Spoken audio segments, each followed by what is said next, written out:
Hey everybody, I'm Zoe. And I'm Chandi. And this is Bound by the Cloak.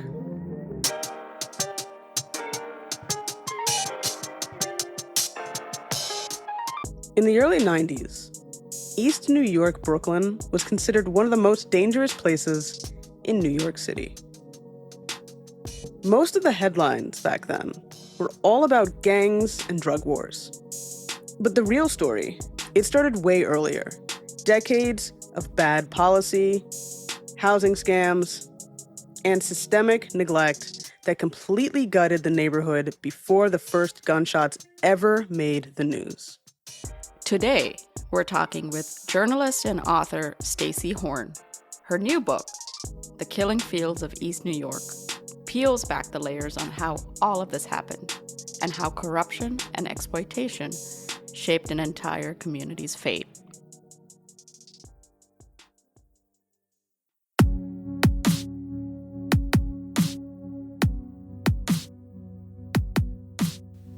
Stacy, welcome to the podcast. Thanks for joining us. Great to be here. Can you introduce yourself to our listeners? Just tell us a little bit about you. I'm a writer of nonfiction books. Tend to have a morbid element to them. And I've been writing more and more having to do with criminal justice. My last two books are on that theme. I grew up on Long Island, but my dream was to live in Manhattan. And after college, I moved to New York City, and I don't ever plan to leave. So you're living the dream. I am. I'm living in New York City. I'm writing books. It's heaven. I also work at least one day a week at the ASPCA hospital, working with animals. And aside from the fact that it is a hospital, so it's not always a happy ending, I do enjoy the animals and the people who work with animals. That's great. Well, The Killing Fields of East New York is your latest book. What a great title. Yeah. Can you tell us what the book is about and also why that title? You know, it's funny that you bring up that title and say it's a great title. When I was writing the proposal and sending that around, that's the title that put on it just because we thought it was attention-getting. I never intended that to be the title of the book. The Killing Fields of East New York.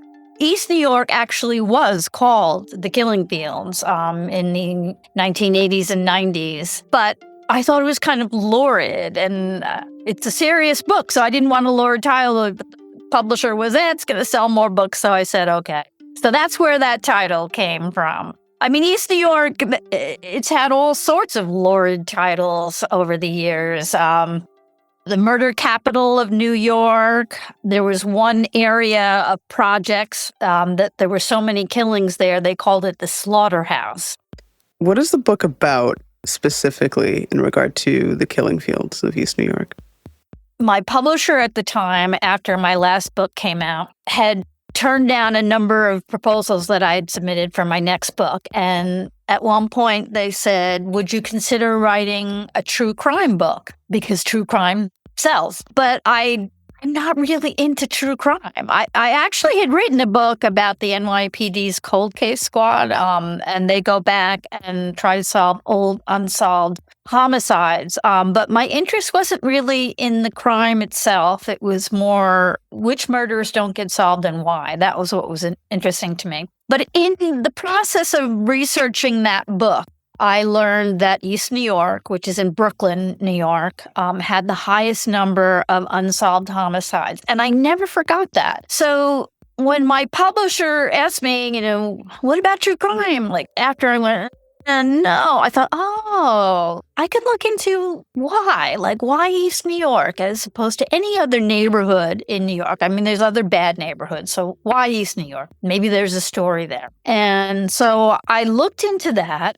and I didn't really know a lot about East New York. I barely knew it existed. And in my mind, It was a bad neighborhood, and it always was. But when I started looking into it, I learned that East New York actually used to be a nice neighborhood up until the 1960s. There were problems, but there's problems in almost every neighborhood in New York. And the problems of East New York weren't particularly dramatic. And it was lovely. Like every account that I read from the 1940s and 1950s, people loved it. And all of a sudden, it just went downhill in the 60s and then really started to go downhill after the 1970s. And I found this book called How East New York Became a Ghetto. I mean, ghetto's not a great phrase to use, but that's what the phrase that was used at the time. And he mentioned an FHA, Federal Housing Administration scandal involving mortgages that started in the 1960s, contributed to the decline. And he said it was all because of legislation that had just passed, but he didn't say what legislation it was. And so I started looking into that, and that's when the story just started to coalesce in my mind. I learned that it was the legislation that he was referring to was the Civil Rights Act of 1968 and the Housing and Urban Development Act of 1968. The first act made housing discrimination illegal, and the second act created programs to make it easier for middle income and low income families of color to buy homes. It was a great thing, should have been a great thing. And I learned that realtors and bankers and the government just immediately started defrauding that act, which led to unprecedented numbers of foreclosures, which led to abandoned buildings, which led to fires and then abandoned lots, which led to a corresponding increase in crime. And as crime went up and the neighborhood went into decline, instead of like going in there and doing something about it, the response was, for the most part, to retreat. And so things just got worse and worse and worse, and to a degree that is hard to believe. And then my book outlines, year by year, just how bad it got and what was happening. And one of those things that was happening was a rise in murder. So the murder rates in East New York were the greatest in New York, which means probably the greatest in the country. And that led to why East New York had the highest number of unsolved murders. Oh, and I should say, as people of color moved into the neighborhood, white families left. And I can go through this in more detail if you want. I mean, it was essentially 3 crime waves that I write about, and the FH scandal is the third. My book is essentially 2 threads, and I just go back and forth between these 2 threads. One is the financial crimes, the white-collar crimes, and one is the rise of murder and crime in East New York. So you go back and forth starting in the 60s, and then the East New York chapters go to the 90s, and then I summarize what it's like today. But the financial crimes chapters still stay in the 70s because I'm going back and forth, showing the investigation, the arrest, the prosecution, and showing the decline in East New York. And I just want people, as they are reading about the decline in East New York, that they're constantly reminded that this is what caused the crime in East New York. There were many contributing factors that arose afterwards, criminals that took advantage of the decline, but it was all the aftermath of these financial crimes. Yeah, and I think a big part of your book is about Julia Parker. Who was she and what was her case about? I knew that I wanted to pick one murder victim to anchor all those chapters. And unfortunately, I had thousands to choose from. I don't think people realize just how many murders don't get solved.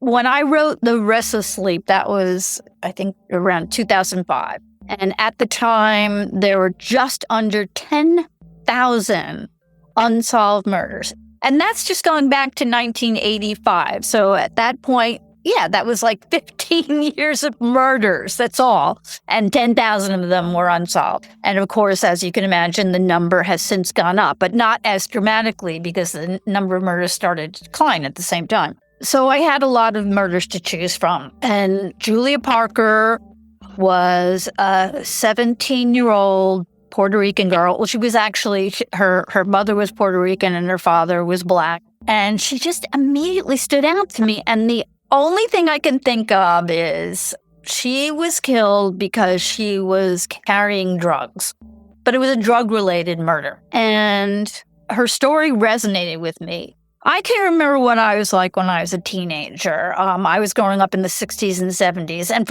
for instance, I'm telling you, kids in the 60s and 70s were doing drugs of all sorts. And we were buying them from our friends.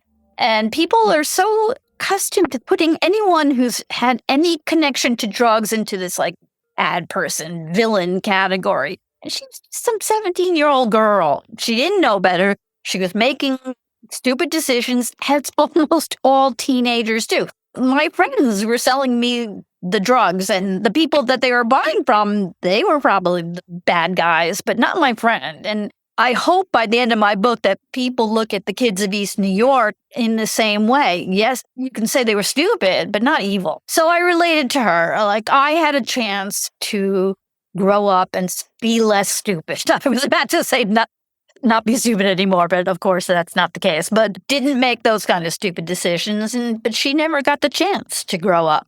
So what I wanted to do was show East New York decline around her, like show, her family and what it was like when she was born, and then just show how it got worse and worse and worse, and how many people were getting murdered in her neighborhood and how that number went up and up and up, so that you could see like the people in East New York didn't have a chance, and they couldn't go out because those housing acts, because they were defrauded and then ultimately tanked. They couldn't leave because there were no affordable places to go. And not only were there no affordable places to go, they were not welcome outside of East New York and other neighborhoods that were now primarily neighborhoods of color. Discrimination happens today. I think Newsday, a newspaper in New York, did a whole expose where they went out on Long Island with people of color trying to buy a home and showing how the white person was shown homes and were offered mortgages and the people of color were not. So that problem has not been solved. But in the period of time that I'm writing about, the 1970s and 1980s and 90s, it was impossible to find nearly impossible to find a home elsewhere. And even if you did, there are endless stories. You open any paper from that time period where those families would be targeted. Crosses would be burned on their lawns, Molotov cocktails thrown at the houses. It was just horrible. That was another thing about this whole book. I absolutely did not know what I was getting into when I started researching this book. At the time, I had no idea how race was like. When I said why are there so many East New York murders in East New York, I knew race was probably a part of it because of my research from The Restless Sleep. That's the book about the cold case squad. But as I looked into these housing policies and the responses to them, I started thinking, oh my God, race is like big part of this story. And by the time I was done, it was like race is the story. You cannot separate it from it. So many people still don't understand that it was a big issue, and then it still can be an issue. It kind of reminds me of, not on the same scale because we're talking about one specific neighborhood, but Detroit, Chicago, other cities where it's a segregation, putting people in a certain place. They can't get out because you're not going to let them live anywhere else. But then also it's purposely letting a neighborhood decline so that you can come in later and turn it into something great for everybody else. That wasn't the thinking of these particular financial criminals, but that is accurately the thinking at the time. And there was this guy, forget his name and I forget his position, but he was an important official in the city administration at the time. He literally wrote, it's better that we make the neighborhood as bad as possible so more people leave. And by more people, he meant people of color. And when they're gone, we can clean it up and make it a middle-class neighborhood with an important business district. So that was his thinking. But from the financial criminals' point of view, they were going to make money if it just stayed as it was, a bad neighborhood, so they could just commit the crimes over and over and over again because they were making a lot of money doing so. The crime was essentially, now is when I have to kind of give a little backstory. So the neighborhood was a very nice neighborhood, but it started to decline as a result of something called blockbusting. And realtors would go in and scare white homeowners into selling their home. I found, people whose grandparents and parents this would happen to, they were relentless. They wouldn't just go one time and say, "Hey, this neighborhood is, starting to turn. You better get out, or you'll lose all the money that you put into this house, and you won't be able to sell it for anything." They would go in repeatedly. They would call. They would send postcards. They would parade Black families down the street, and they would not stop. They would hound these people until they finally did say, "Okay, I'll sell you my home." So the white families fled. Black families and Puerto Rican families came in, and it was not bad yet. Like, they were getting decent housing that they wouldn't have been able to get otherwise. But as this happened, that's when all other services started to also leave. The city picked up garbage less. They responded to crime less. And once a neighborhood turned, banks would stop providing financial services. They wouldn't do mortgage loans. They wouldn't do any kind of, fewer financial services and fewer loans. And the homes would start to deteriorate. And so this is the scene that these FHA guys came in. So these programs made it easier for people of color to buy a home. They could buy a smaller down payment. They would have a longer time to pay the mortgage. And for some of the programs, the government would also help with the interest on the loans.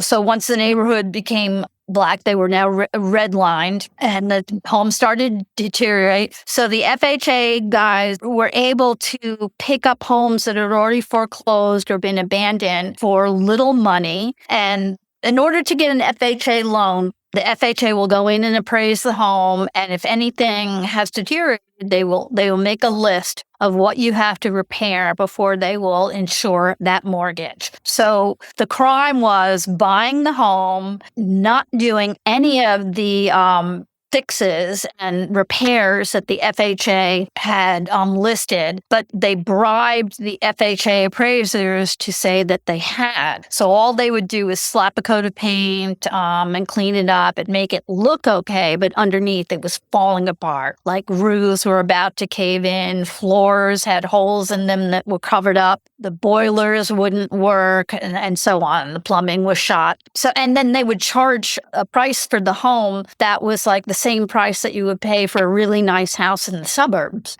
So a family would go into a realtor wanting to rent a home, and they would say, "Oh, well, why rent a home? You can buy a home and own it instead." And they would say all the pluses to owning a home, and you could buy it for just very, very small amount of money, and you can own a home. And they'd say, "Oh, great." And so they would buy this home, and then shortly after moving in, it would start to fall apart. And they were dangerous. So foreclosure was inevitable. And so I'm saying this on a case-by-case basis, but this was happening in the thousands. In the book, I feature a few mortgage banks that were among the largest mortgage banks in New York at the time, and were participating in this. But everybody was in on the, like, realtors who were just selling one or two homes here and there were doing. I quote this one guy who wrote about this in Detroit. He said they just went in like termites and destroyed cities across the United States. Because even though I talk about East New York, these crimes were happening all across the United States. Wherever there were neighborhoods of color, they were there. So the three crime waves are blockbusting, which redlining, and the FHA scam. So, you've written about cold cases and institutional neglect before, but how did writing this book compare to your previous work? Well, now I'm completely passionate and obsessed with criminal justice. And it started with The Restless Sleep. When The Restless Sleep came out, there was a very big white-collar prosecution going on. Having just come off the research that I did to learn about unsolved murder, I knew that I could look up and find out for any town, city, state in the United States and find out how many murders occurred in each town, city, and state, and how many were solved. I mean, the wealth of information there is out there about murder, and not just murder, any kind of street crime, robbery, assault. You can find out to the tiniest degree what's going on across the United States and how many people are arrested and how many people are in jail. So when I read about these white-collar crimes, which I knew nothing about, I just got curious, like, how many white-collar crimes are there? Like, how bad is it? So I called up every organization that I knew of that would be able to answer that question. Any organization like the Department of Justice, DAs, U.S. attorneys, the SEC, the Security and Exchange Commission, to ask how many financial crimes are out there. Like, can you tell me in any given year, like this year, how many financial crimes have been committed, how many have been investigated, how many cases have gone to trial, and how many people are in jail? And no one that I called could answer that question. And some people think, because they don't want to say, but actually saying that they don't know was bad. It was because they really didn't know. No one was tracking white-collar crime at all. So no one knew. And today, no one knows just how bad it is. And I've learned that's not accidental. There's lots of reasons for it that are not nefarious. But for the most part, the people of wealth have a lot of political power, so they can prevent investigation, arrests, or any kind of data being collected about financial crime. So we are all born, raised, and steeped in awareness about street crime. It's everywhere. It's in every book, article, millions of TV shows, podcasts. So we live with this inflated idea of street crime and the destruction it causes, and yet there's no corresponding awareness of white-collar crime. And if there's any awareness at all, there's this mistaken belief that there are no real victims. Nobody gets, yes, it's bad, but people aren't dying when they are, and not just as a result of the crimes that I write about, but corporate crime with products and safety and pollution. It's endless. And if you look at the money that we've lost from, for instance, wealthy citizens and corporations not paying their fair share of tax, money that could go into addressing problems and crime and loss and the improvement in the lives of people, it's staggering.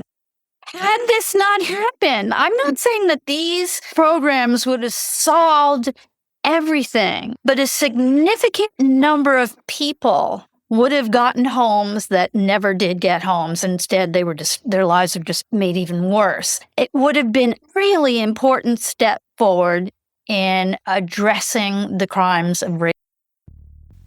Do you think that was the most surprising thing that you learned, or was there anything else that was surprising when it came to the intersection of systemic racism, white-collar crime, and urban decay? Because I was raised in the 60s and 70s when there were civil rights marches and awareness was very high. As a kid, I grew up, and I'll never forget seeing, Life magazine and pictures of children being escorted to schools that had been desegregated, and people screaming at them and spitting at them, and people protesting things like this, being hosed. I was aware of racism and injustice, but not enough. It's hard to explain, but so I would have said to anybody who would ask, I'm not racist, but I was so unaware of how completely racist society is until you just started looking at the day-to-day lives that I was looking into for people of East New York. It permeated everything. These financial crimes existed and allowed to continue because the victims were people of color. Any of this had happened in a white neighborhood, the cavalry would have come in. But because it was people of color, those criminals knew that probably nothing would happen, and nothing did happen, but it's been allowed to happen again and again and again since. Even if people notice, chances are nothing would happen to them. And this has been proven again and again. Like, the people in my story actually did something about it, and those people were prosecuted and went to jail. But in the end, judges chipped away at their sentences. And so in the end, they weren't punished in any way that was equal to the crimes that they committed. But ever since then, nothing happens. And I've said this again and again as I've been promoting this book. All a white-collar criminal has to do to get away with committing with a crime is just commit it. Nobody's going to do anything. I know we're talking about white-collar crime a lot, but what exactly is it? Financial crimes is what we're talking about mostly. My book is about financial crimes specifically, but white-collar crime can include things like cigarettes. It was known for a long time that cigarettes cause cancer, but the companies that manufacture cigarettes kept that information quiet for as long as they possibly could. And there's many examples of that throughout history. At one point, I was going to write a book about the Department of Health, the history of the Department of Health in New York City, which sounds like such a boring story, but that's another murder story. Companies will not do the right thing unless they're forced to do the right thing. And in the 19th century, companies did things like put things in baby formula that killed babies. And they would sell this knowing this. And they didn't stop until laws were put into place that said you cannot put these ingredients into baby formula. And there's millions of instances of this. And that's a white-collar crime because it's not considered murder. In the United States, well, in New York, there's 7 crimes that the NYPD investigates and arrests. And I can't name them all, but they're murder, assault, robbery. For the most part, they don't investigate white-collar crime. They do investigate financial crimes now, but it's the crimes of gangs who are making money. They're calling that a financial crime now, writing bad checks, but it's on a small level. It's not like these multi-billion-dollar company crimes that they're investigating. So that's what I'm calling white-collar crime. Anything that's financial, corporate malfeasance, money laundering, that. These white-collar crimes, like you said, can be just as devastating to a community as violent crime. It's just not seen the same way. It doesn't get the same attention, especially even media attention. That's what my book is really trying to correct. Ever since I developed this interest in criminal justice and how the fact that it's unjust, I've been looking for a story that I could tell that wouldn't bore people to death and they might actually read it. Whenever I tried to explain to my friends the things I'm learning about the injustice and the lack of prosecution of white-collar crimes, they fall asleep. They're just not interested. And when I came across this story, and that's why I wrote it the way I did, these very short chapters going quickly back and forth. So if anybody starts to nod off, they're going to go right back to something very exciting about murder and the terrible things happening in East New York, but not just making them not fall asleep. I am showing a direct line, piece by piece, chapter by chapter, showing this is the white-collar crime and this is happening. Direct aftermath, a direct result of what is happening with these buildings. Like people say to me, buildings can't kill people. And I'm showing, actually, they can. And this is exactly how it happens. You talk about the 2 major housing agencies that were weaponized against the communities, that they were meant to help. But do you think today's housing programs have learned from this history? I'm not as good as what's happening right now. I would say they are aware of it, but I don't see any evidence of a concerted effort to stop it or to do something about it. I show this in my book. The financial crimes escalated in the 1970s and 80s and continue to this day, but that's the crimes that I was focusing on. And there was a huge escalation, and it was not invisible. By the 1980s, late 70s and 80s, it was in papers across the country. People could see it happening. There was Senate investigations, and there was a rise in street crime as a result. So I show how there was a response to the street crime. Laws were passed. Police were given greater ability and tools to fight street crime. And they should fight street crime. I'm not saying street crime is okay, but the laws were overbroad and cruel and not just, and rounded up a lot of innocent people who I would not call evil villains, and the people like Julia Parker. At the same time, even though these financial crimes were at least just as destructive, I would say more destructive, but at least as destructive, there was not a similar response in how they addressed white-collar crimes. They didn't put a bunch of laws in place. Like, they weren't stopping and frisking bankers or the equivalent of stop and frisk. They weren't going in and saying, show me your books, the way they were just stopping people on the street for street crimes. There were a bunch of minimum sentencing laws, 3 strikes laws, things like that going in. But there weren't stringent, strong sentences for financial criminals. In fact, they stopped sending them to jail almost altogether. I mean, they go to jail, but it's like a tiny amount of people going to jail. Instead, they are charged fines they can easily pay. And they go on and commit these crimes again and again and again and just keep paying fines. Sure, I'm still making a profit, so charge me all the fines that you like.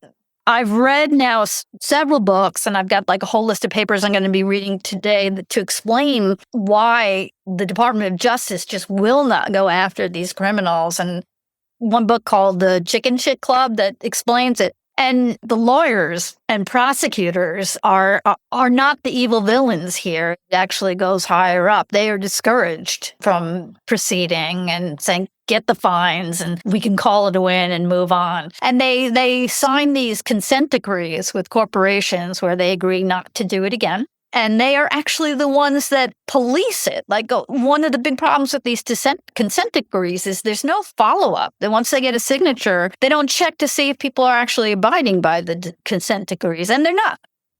I think, if we're talking about the 80s and 90s, so there's also the war on drugs. Like you said, there's a lot more money being put into policing in terms of like street crime, violent crime. But I remember being a kid in especially the 90s, born in the 80s. And a lot of what you see like on the news and on TV shows, and you see like these like police procedurals, right, that are taking place in New York. And you have this perception of certain neighborhoods and things. And it seems like, whether it's movies, TV, news, it's kind of projected in that way. You're scared to go to these places, right? You're told there are horrible places. There's drugs everywhere. There's guns. There's, you're going to get murdered. None of those things help either, because that's just what's perpetuated and projected to us. I don't know what your experience was. Did that influence you? Like, obviously years ago, like your perception of East New York or other places that are similar?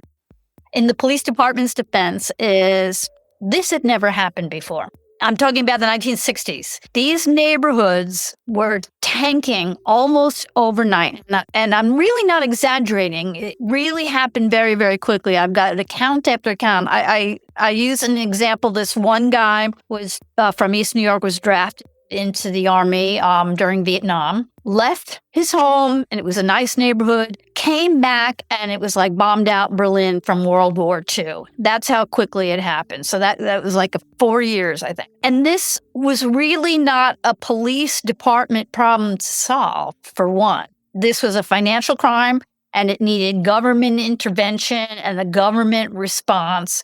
Police going in, arresting people was not going to fix what was happening. So there's that element. And the police department in the 1960s and the 1970s is not the police department of today. They really did not prevent, not that they do today, but they did not prevent or solve crimes for the most part. They would go in and arrest, but that was after everything was done. What was happening in East New York, people being, thrown out of their homes, living on the street, a bad element moving in, they didn't know what to do. They didn't know how to handle it. Again, I just have to emphasize how quickly it happened. Like the projects. People think, the projects are bad. Nobody wants to live in the projects. This is where crime happened. The projects were very, very nice in East New York. They were built specifically for working class and middle income families. So they were supposed to be nice places to live, and they were. I've talked to many people who lived in them in the 1950s and early 60s, and they describe them as sanctuaries and the best place in the world to grow up. The problem is it's really easy to turn a building bad, put a few criminals in that building who are aggressive, They will terrify and hound their neighbor so that they start to move out and more criminals move in. It's really easy to turn nice projects into a gang-infested nightmare, and that's one of the things that happened. And that happened very quickly, and that was another thing that the police weren't prepared for. They didn't know how to address buildings full of criminals. Like, what do? You have to have a reason to arrest people, and things that they came up with at the time were not bad, and later they came up with better ways of handling it. Still not better ways, with terrible ways that it could be abused, these powers that they have. Another issue I want to bring up is that these financial criminals did specifically target families of color and immigrants.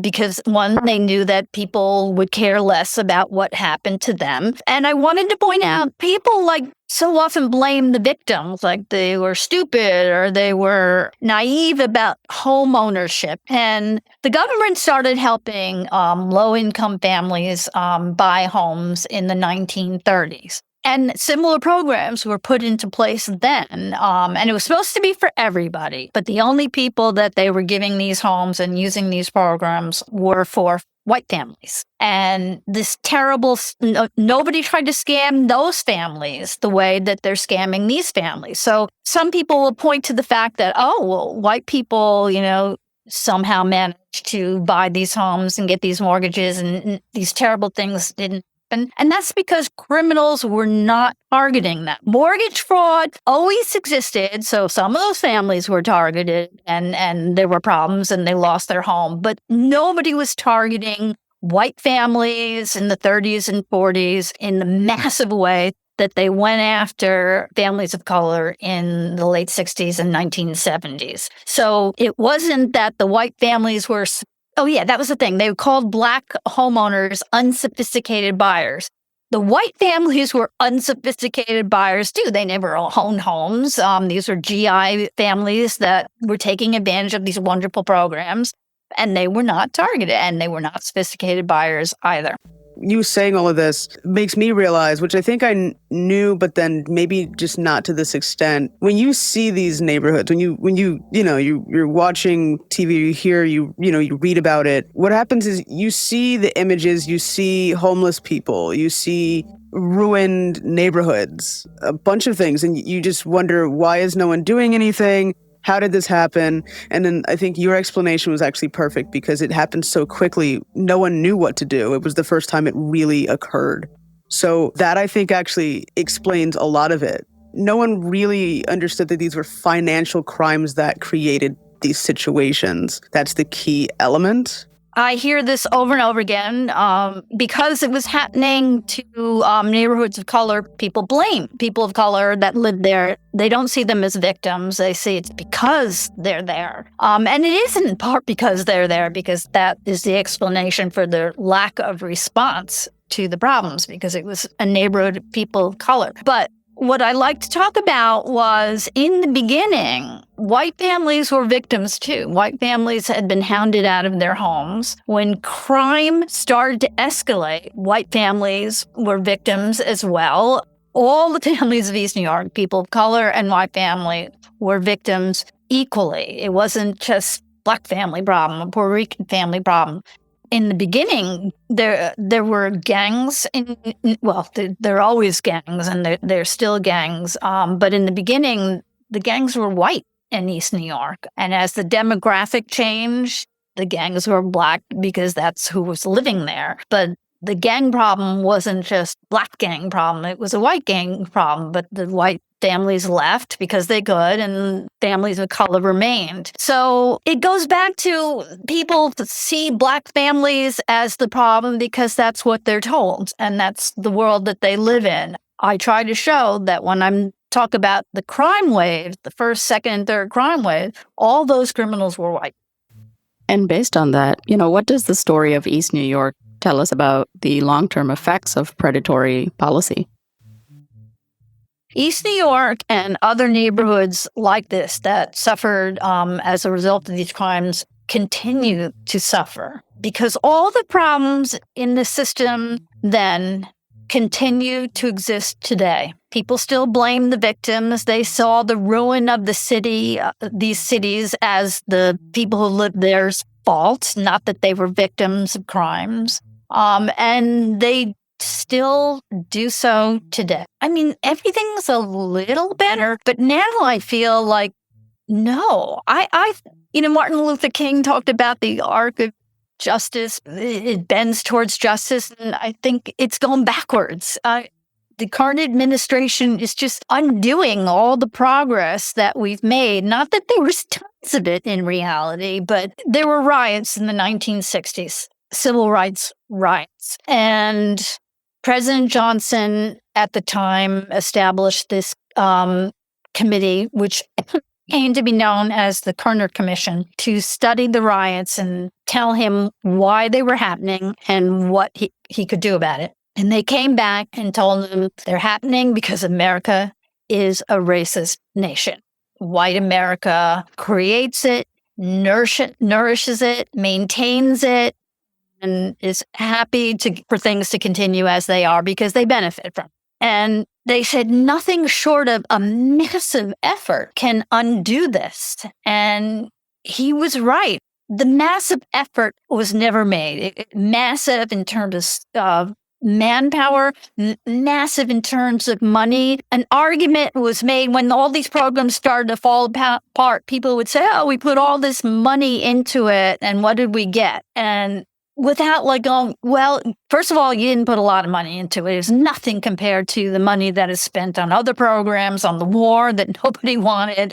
The effort that has been put into it is also just not enough to actually fix the problem. People don't recognize that the problems exist. At the time when the Kerner Commission made their report, a significant number of the population, like myself, had been seeing things in the news, like these things were reported more directly in many ways than they have been for many years. Now with internet and everything, we are seeing more directly, but we were willing to say, yeah, there's a problem, we need to fix it. But now I don't know what percentage of people in the United States recognize just how bad the problem is and that it needs to be fixed. It looks like many people in America see themselves as the victims.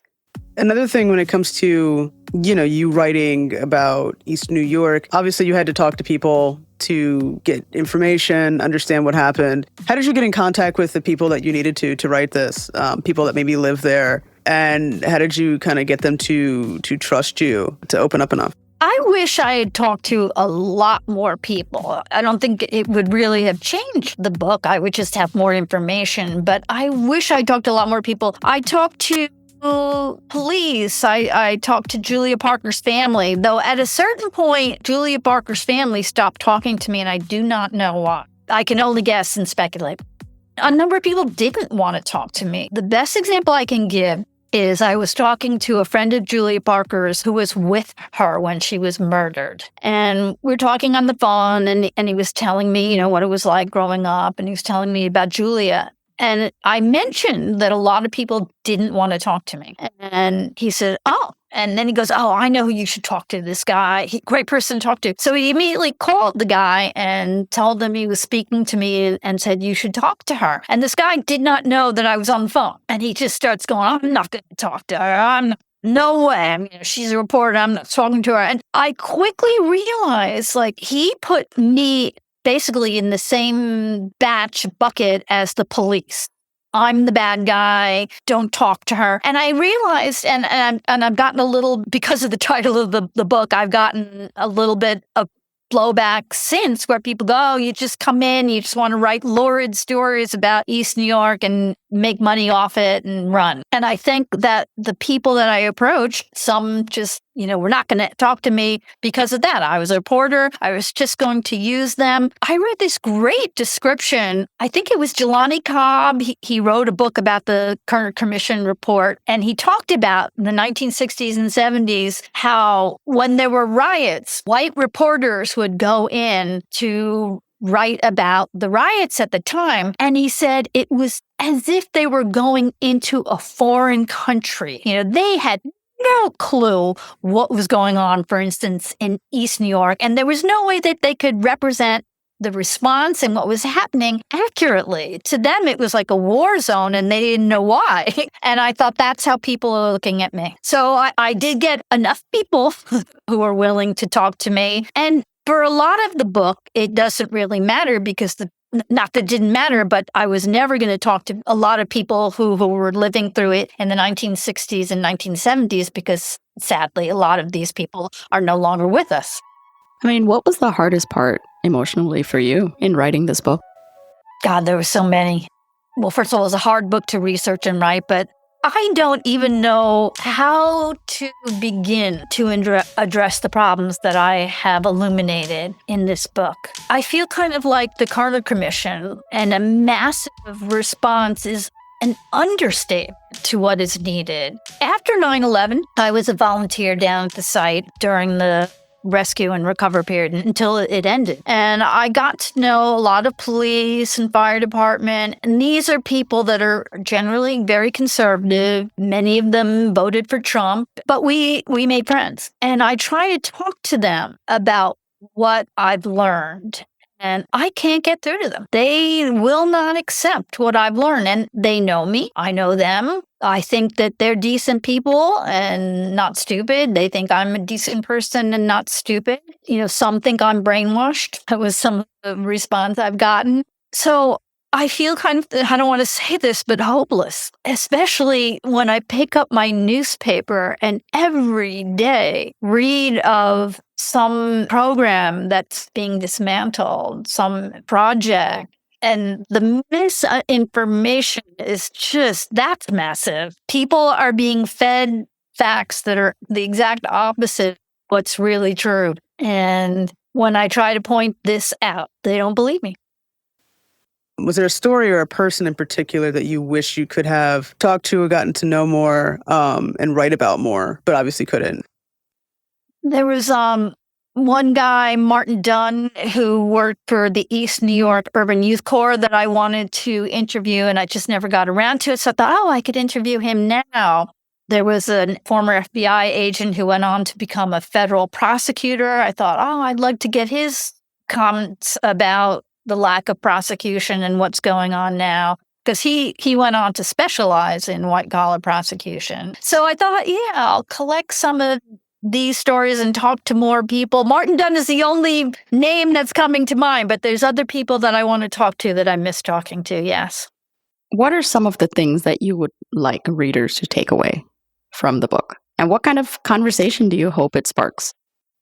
I hope that they have an understanding that white-collar crime is as destructive, I think more so, but at least as destructive as street crime. And we need to put as much money and manpower into investigating, prosecuting white-collar criminals as we do street criminals. That's the main thing that I hope people take away. I would love to start a movement in that direction. But in order for that to happen, half the country would have to read my book, and they're the people least likely to read a book like mine. Maybe if a TV series.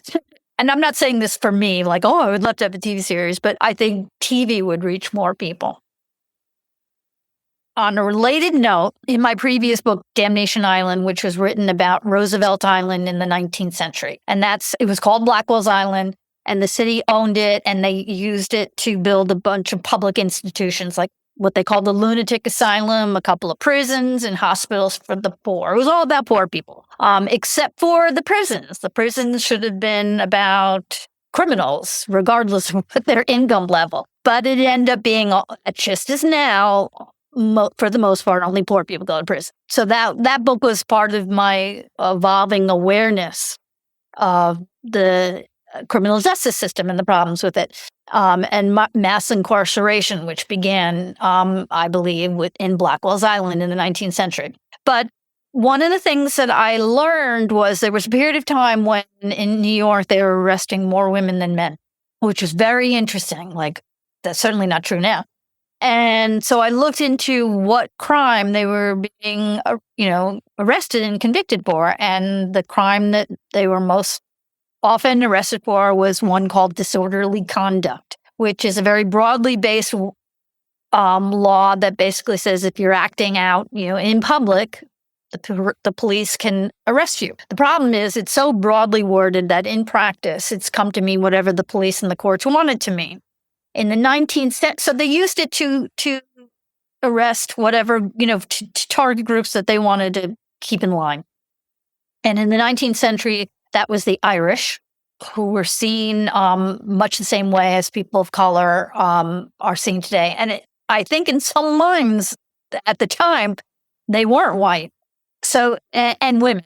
So so in the 19th century, they were arresting more Irish people and women. And my book ends in the 19th century, but I was just curious about this. I looked at Department of Correction annual reports going through into the 20th century, and I saw how the arrest patterns changed.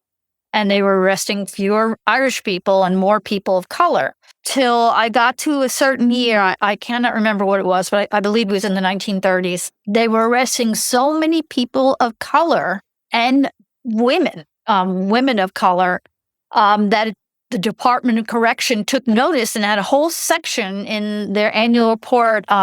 And so the wards are basically saying, what's going on? Why are we arresting Black people? And the number of Black women rose more dramatically than the men. And why Black women? What's going on? And I stopped there. So at the time I wanted to write, I thought, it'd be interesting to write a book about the history of the disorderly conduct law, just showing how throughout time we arrest different groups and equally unfairly and why. And so that was the book. Then at the time, there's a group that still exists today called the Women's Prison Association. And one of the things they did in the 19th century, they would go out to the courts throughout New York and just sit there and watch what happened and write about what happened and produce reports. And one of the things that they said was, not surprisingly, we can't help but notice that wealthy people are very rarely arrested. They don't come into the courts at all. And if they do, they're just sent home, or they're charged a fine that they can easily pay. And that's another thing. They'd be charged, a fine of whatever, $100. And whereas poor women were charged $500 fines, which they couldn't pay if they worked a lifetime. So my idea is the busiest court at the time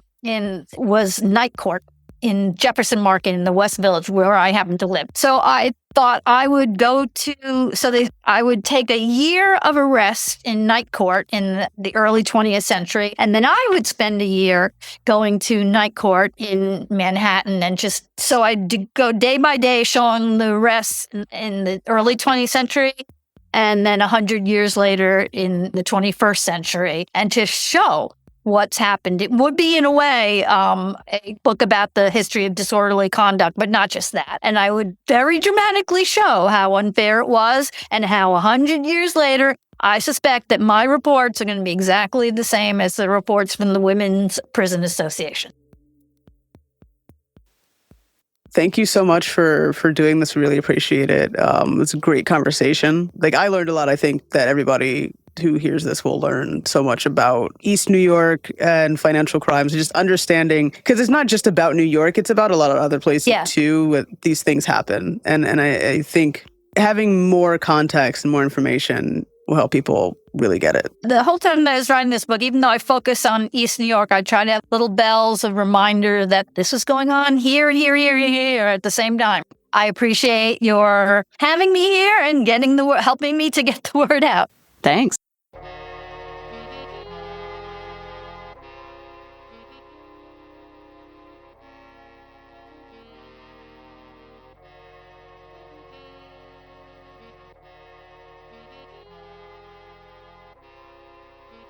A big thank you to Stacy for taking us through this incredible and heartbreaking story.